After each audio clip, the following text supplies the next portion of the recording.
नमस्कार आप सभी को। आज की क्लास में पढ़ेंगे घरेलू हिंसा यानी कि सुरक्षित स्थल के रूप में परिवार की धारणा को दुर्बल बनाना। घरेलू हिंसा यानी कि परिवार के अंदर हो के भी किस तरीके से हिंसा वगैरह सबका सामना करना पड़ता है। जैसे कि पहले ही पॉइंट पे लिखा है आपको सामने, आप पढ़ोगे तो आपको सारी चीज़ें समझ आ जाएंगी। जैसे लिखा है लिंग चयन और बालिका शिशु हत्या। अगर लड़की है तो उसको घर में ही मार देना, ठीक है। अगर लड़का है तो उसको समाज में ज़्यादा ही प्रोत्साहन ये सब करना। तो ये सारी चीज़ें तो आपको पहले से पता है। बालिका भ्रूण हत्या और बालिका शिशु हत्या, ये देखो, ये ठीक है। पुत्रों के जन्म की इच्छा हिंदू परिवार में इस विश्वास के चलते बलवती यानी कि इतनी स्ट्रांग हुई है कि उन्हें माता पिता के लिए स्वर्ग में जाने का माध्यम समझा जाता है। यानी कि पुत्र होगा तो स्वर्ग मिलेगा, ऐसा नहीं है भाई। लड़की है तो भी स्वर्ग ही मिलेगा, क्या दिक्कत है इसमें, ठीक है। तो ये सारे पॉइंट भी है। तो ये वाला पॉइंट और फर्स्ट पॉइंट दोनों एक ही हैं। बालिका भ्रूण हत्या और बालिका शिशु हत्या दोनों में लड़कों की ही मांग कर रहे हैं। सुविधा और संसाधन तक असमान पहुँच, अगर लड़का है तो उसको ज़्यादा पढ़ाया लिखाया जाता है, ठीक है, और लड़की है तो उसे कम पढ़ाया लिखाया जाता है। उसके खाने पे, उसके एजुकेशन पे, एक्सपेंस पे और उस पर नॉलेज के ऊपर या उसके कहीं बाहर जाने पर ये सारी चीज़ों का बंटवारा कर दिया जाता है। कौन कितना अपनी लाइफ में बाहर जाता है, चीज़ों को सीखता है, ये सारा भी बंटवारा कर दिया जाता है। यानी कि कोई बंदा कुछ सीखना चाहता है, ठीक है, लेकिन लगा दें कि कोई ऐसी ट्रेनिंग है जो 7 बजे तक चल सकती है, प्रैक्टिस है तो 7 बज जाएंगे, 6 बज जाएंगे करते करते, लेकिन यहाँ पर 4 बजे ही घर आ जाओ, 6 बजे ही घर आ जाओ, प्रैक्टिस ना ठीक से कर पाओ, है। तो ऐसी बहुत सारी चीज़ें, फिर घर का सामान भी करो, बॉडी इतनी थक जाती है, ठीक। तो ये सारी चीज़ें हैं। और खाने के भी तो ऐसा सीन होता है कि लड़का है तो उसे ज़्यादा खाना दो, लड़की है तो उसे कम खाना दो, ठीक है। उसको कम पढ़ाओ लिखाओ। जैसी इसकी 12वीं पास आउट हो गई है, अब तो 12वीं ये सब तो चल जाता है, लेकिन जो भी है, जैसे 12वीं पास हो गई या कॉलेज ख़त्म हो गया है या एमए में भी फॉर्म डाला है, एमए होने से पहले पहले इसको निपटा दो, शादी करा दो, कहीं रिश्ते ना मिले, ऐसी बहुत सारी चीज़ें होती हैं आज के टाइम में। तो ये सारी चीज़ें भी दिखाई गई। सुविधाओं और संसाधनों तक असमान पहुंच, जिसके कारण उनका मानसिक विकास, ये सारी चीज़ें नहीं हो पाती, ठीक है। बाल उत्पीड़न तो आपको पता ही है, इसमें देख लो, पढ़ आओ, चलो इसको भी पढ़ते हैं। एक आध चीज़ें तो हमें पढ़नी चाहिए। चलो, इसमें बोला गया है बच्चे शारीरिक, मनोवैज्ञानिक और भावनात्मक प्रकृति के तात्विक उत्पीड़न के शिकार होते हैं, ठीक है। शारीरिक, मेंटली और फीलिंग दोनों तरीके से बच्चों को उत्पीड़न किया जाता है। इसमें यौनिक आक्रामकता, पिटाई के साथ साथ बच्चों से घंटों काम लेना शामिल है। जिन्हें अन्यथा स्कूल या अपने खेल में व्यस्त होना चाहिए, वो ऐसी चीज़ों में व्यस्त हैं, ठीक है। कार्य लेकर नई बात लिखी है। घरेलू कार्य के बोझ से दबी हुई लड़कियां और भी अधिक उत्पीड़ित होती हैं। वैसे बेटी होने का अनुभव कर पाती हैं, वैसे बेटी होने का ही अनुभव कर पाती हैं, स्वच्छंद बचपन से वंचित हो जाती हैं। यानी एक फ्रीडम का जो चाइल्डहुड होता है ना, बचपन, वो उसे खो देती हैं, जो मात्र लड़कों के लिए आरक्षित होता है। सिर्फ लड़के ही उस बचपन को जी सकते हैं, लड़कियां नहीं, ऐसा बताया गया है।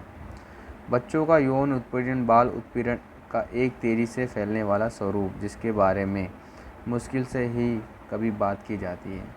परिवार इस प्रकार के यौन उत्पीड़न के बारे में कभी कभार ही बात करते हैं। यदि बलात्कार करने वाला कोई पिता या भाई, चाचा या चचेरा भाई हो तो उसको रिपोर्ट करने का मौका और भी कम होता है, ठीक है। अगर किसी बच्चे के साथ कुछ ऐसा हुआ है तो बहुत कम मोमेंट ऐसा है कि वो कंप्लेंट कर पाए।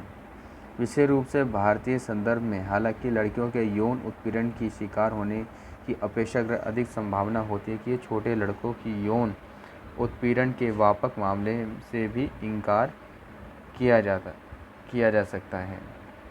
फैमिली के लोग ही मना करा देते हैं कि ऐसा कुछ हुआ है। यदि लड़कियों के यौन उत्पीड़न के मामले में परिवार में चुप्पी रहती है तो ये बात बच्चों के साथ गुथा मैथुन और बच्चे के यौन उत्पीड़न के मामले में उतना ही उतना ही सही है।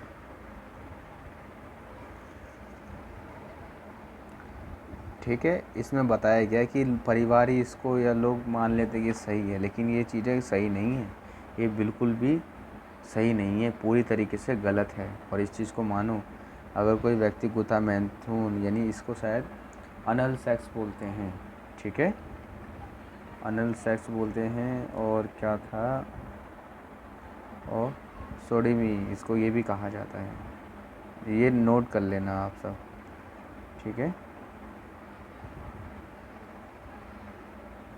और ये जो मेन बात है वो लिख लेना, भारत का है ये, याद रखना। अगर कोई स्त्री या पुरुष निम्न प्रकार किसी प्रकार से प्रकृति विरोध इंद्रिय भोग का अपराध करेगा, यानी किसी भी के साथ ये सारे अपराध वगैरह करे जाएंगे, तो भाई भारतीय दंड संहिता आईपीसी के तहत 1860, ठीक है, 377 की धारा लगा दी जाएगी, ठीक है, ओके, समझ जाओ इस बात को, ये दंडनीय अपराध है, बहुत ही गलत बात है ये, ठीक है। भारतीय दंड संहिता 1860 की धारा 377 के अंतर्गत ये प्रावधान दिया गया है, लिख लो इस बात को। इस धारा का अपराध किसी प्रकार से समझौता सहयोग नहीं है, ये अपराध कॉन्जिनेबल एवं नॉन बाइलेबल अपराध है, इसमें कोई भी बहाने निकालेंगे, इनकी सुनवाई का अधिकार कोर्ट ऑफ सेक्शन को है। पनिशमेंट क्या होगी, आजीवन कारावास, 10 वर्ष की कारावास, या फिर कोई पेनल्टी भी दी जा सकती है साथ में, ठीक है। सिंपल सा कहा जाए, किसी भी बच्चे के साथ ऐसा कोई अपराध होता है तो हमारे भारतीय दंड संहिता के तहत 377 के तहत ये बात कहा गया है कि वो व्यक्ति, उसको बेल भी नहीं दी जाएगी, बाहर नहीं निकल सकता, ओके, और आजीवन कारावास भी हो सकती है, उम्र कैद जिसे हम कहना चाहें वो हो सकता है, और क्या हो सकता है भाई, 10 वर्ष की कारावास भी हो सकती है, 10 साल की जेल, और साथ में फ़ाइन भी हो सकता है, पैसा, ये सारी चीज़ें भी हो सकती हैं।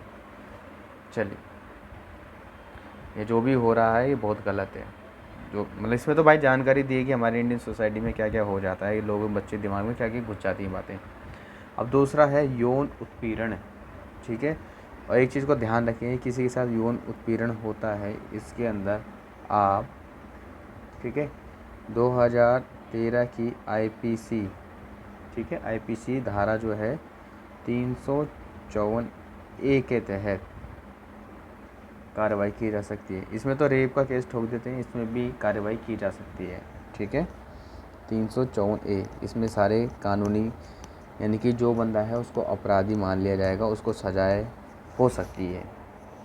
चलो, यौन उत्पीड़न घरेलू दायरे में भी घटित होता है, और यौन उत्पीड़न या प्रताड़ना के अंतर्गत गंदे यौनिक इशारे करना, यौनिक चाहत को जबरदस्ती व्यक्त करना, और यौनिक प्रकार के अन्य मौखिक या शारीरिक इशारे करना, ये सब अपराध माने गए हैं। किसी के साथ ऑफिस में, बस स्टैंड में, सार्वजनिक स्थान पर किसी प्रकार का और देख के गलत गलत इशारे करना, तो इस समय अपराध माना गया है, इसे यौन उत्पीड़न के अंतर्गत रखा गया है। गूगल करके इनके बारे में आप और जानकारी ले सकते हैं। यौन प्रताड़ना एक प्रकार से एक मूलभूत औजार के रूप में प्रयुक्त की जाती है, जिससे पुरुष महिलाओं को उनके प्रतिशतात्मक रूप से परिभाषित दायरे में रखते हैं। ये महिलाओं के शारीरिक प्रदर्शनों पर फप्तियों के रूप में, ठीक है, फप्तियों का मतलब होता है रिमार्क, टिप्पणियाँ करना एक तरह का, ठीक है, इसका मतलब होता है एक तरह की टिप्पणियाँ, कमेंटबाजी के रूप में, यौनिक आचारों से संबंधित गालियों के रूप में, उंगलियों के इशारे के रूप में, महिलाओं से टकराना या उन्हें धक्का देना, उन्हें पीटना, टक या तिरछी नज़र से घूरने के रूप में हो सकता है। ये सभी घटनाएं भय और वातावरण का निर्माण करती है, और संबंधित महिलाओं की असीमता, यानी कि उनकी गरिमा को चोट लगती है, ठीक है। ये सारी चीज़ें, ये जो भी बंदे वीडियो देखने हुए, कोई भी गलत ऐसी हरकतें मत करा करो भाई, मानते हैं हमारे सारे अच्छे लोग हैं, और जो भी कोई हमारी सोसाइटी में ऐसे लोग करता है तो हमें लोगों को जागरूक करना चाहिए कि भाई आपके पास ऐसा राइट है कि आप 2013 की आईपीसी की जो धारा है 354 का इस्तेमाल करके उस व्यक्ति के खिलाफ़ कानूनी कार्रवाई करवा सकते हैं और अच्छा स्वाद मिल जाएगा उस व्यक्ति को जो किसी भी हमारी बहन बच्चियों के साथ ऐसा कोई घिनौना काम कोई कर रहा है। तो चलो अब देखते हैं यौनिक हमला या बलात्कार। बलात्कार को मोटे तौर पर असहमति और शारीरिक शक्ति या भय या धमकी के प्रयोग से यौनिक क्रिया के रूप में परिभाषित किया जाता है, जिसमें महिलाओं के पति द्वारा की गई असहमत यौन गतिविधि शामिल होती है। हालांकि इसे वैवाहिक बलात्कार की श्रेणी में रखा जाता है। मैरिटल रेप बोलते हैं जिसे हम आज के टाइम में। बलात्कार ऐसे लोगों के बीच हो सकता है जो पहले से एक दूसरे को जानते हों और ऐसे लोगों के बीच जो पहले से आपसी सहमति से यौन संबंध स्थापित कर चुके हों। इस विश्वास के विरुद्ध कि बलात्कार अंधेरी गलियों में बदसूरत और भयावह दिखने वाले अपरिचित लोगों द्वारा किए जाते हैं। अधिकांशतः बलात्कार घर की चार दीवारियों के बीच पारिवारिक सदस्यों, परिचितों, पड़ोसियों, चचेरे भाइयों और अन्य निकट संबंधियों द्वारा किए जाते हैं, क्योंकि बहुत ज़्यादा अपराध है ये सारी चीज़ें। ठीक है, हमारी सभी बहन बेटियों को जागरूक होना बहुत ज़रूरी है।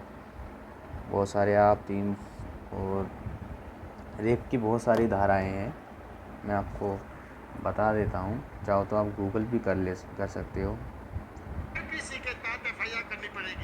एक तो यही है, एक तो ये राइट है पूरा का पूरा कि आप जो हैं वो क्या कहते हैं पुलिस में एफआईआर करना तो पूरा का पूरा तय है। बाद में क्या चीज़ सही है गलत है वो बात की बात है, लेकिन एफआईआर जो है तुरंत हो जाएगी। ये सुप्रीम कोर्ट का जो क्या है ऑर्डर है। सेक्शन है हमारा एक और आईपीसी 166A वो भी है। और जिनके साथ रेप जैसी कोई भी अगर एक्टिविटीज़ हो जाती, खुदा ना खास्ता ऐसा कभी कुछ हो अगर हो जाता है, तो उसके पास ये राइट्स है कि वो भारत के किसी भी अस्पताल में, चाहे वो गवर्नमेंट हो चाहे प्राइवेट हो, मुफ्त में इलाज करवा सकती हैं। ये भी प्रावधान हैं, बहुत सारे अच्छे प्रावधान बनाए गए हैं, तो आप उसको देख सकते हो। ठीक है, चलिए हम अपने टॉपिक पे आते हैं। आप इस टॉपिक को, आपका ये राइट है, आपको इसको सर्च करो कि रेप विक्टिम्स के क्या क्या राइट्स होते हैं। ठीक है, आप इसका हमेशा अच्छा ही यूज़ करें, हम ऐसी आप सबसे उम्मीद करते हैं। अगर इन सब चीज़ों का अगर मिस यूज़ होता है तो अगर किसी की ज़िंदगी भी बर्बाद हो सकती है। ठीक है, तो हमें अपने राइट्स का अच्छे से यूज़ करना चाहिए और कुछ ऐसे गंदे लोग हैं उनको भी निकालना चाहिए यहाँ से। चलो, उम्र दराज के लोग और विधवा के विरुद्ध हिंसा। ठीक है, जो उम्र दराज जो बड़े हो जाते हैं विधवाओं के साथ भी हिंसा होती है। नौजवान पीढ़ी पर निर्भरता की स्थिति अपेक्षा में परिणत होती है। रिजल्ट ये है, कुछ मामलों में बुजुर्ग लोग विशेषकर महिलाओं के खिलाफ हिंसा और उनसे बुरे व्यवहार के रूप में हैं। विधवा और उम्र दराज लोग साधारणतः आर्थिक रूप से अपने रिश्तेदार पर निर्भर होते हैं। विधवा हो गई या कोई बूढ़ा आदमी, वो परिवार पर निर्भर होता है, रिश्तेदार पर, इसलिए वे अपने पारिवारिक सदस्यों की हिंसा के प्रति अधिक सुभेद, ठीक है,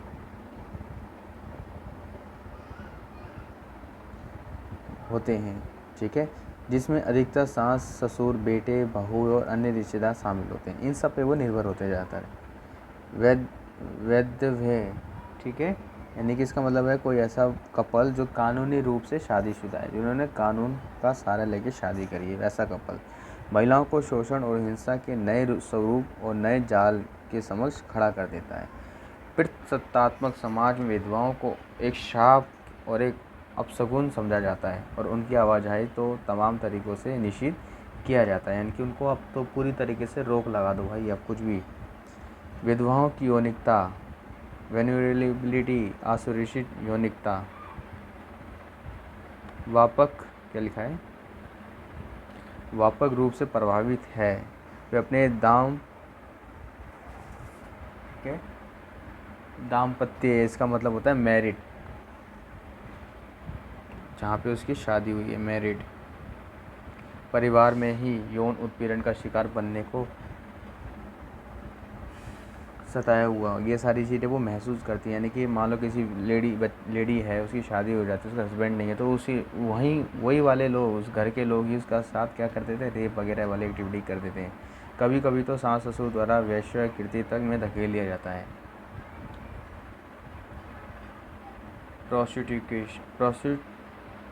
प्रोस्टिट्यूशन जैसे बोलते हैं, वहाँ पे भी ये सारी चीज़ें एक्टिविटीज़ हो जाती हैं। उसी तरीके से यहाँ पे जो लिखा है ना, LGBTQ, वही जिसे हम कहते हैं लेस्बियन, गे, बाइसेक्सुअल, ठीक है, ट्रांसजेंडर, ये सारी चीज़ें, इनके साथ भी बहुत ही भयानक तरीके की यौनिक उत्पीड़न, ये सारी चीज़ें की जाती हैं। इन लोगों को कभी कभी परिवार के द्वारा ठीक करने के लिए उनके साथ भी रेप जैसी एक्टिविटीज़ भी हो जाती हैं। यहाँ पे लिखा है परिवार इसमें शामिल होता है। समलैंगिक में लिप्त लड़कियों को सुधारने के लिए बलात्कार का प्रयोग किया जाता है और समलैंगिक लड़कियों को विपरीत लिंग बनाया जाता है। समझ रहे हो? और इसमें सारे के सारे परिवार भी इसके अंदर इंक्लूड होता है। ऐसे भी भारत के अंदर बहुत सारे केस मिले हैं। ठीक है, आई होप आज की क्लास थोड़ी सी वैसी है, इमोशंस हो गई, कोई बात नहीं। अब आगे हम पढ़ेंगे विवाह की परिभाषा और उसके अर्थ किस किस टाइप की मैरिज होती हैं। ओके, मिलेंगे आपसे अब नेक्स्ट वीडियो में। तो सभी लोग कमेंट ज़रूर करना आपको कैसा लगा। ओके।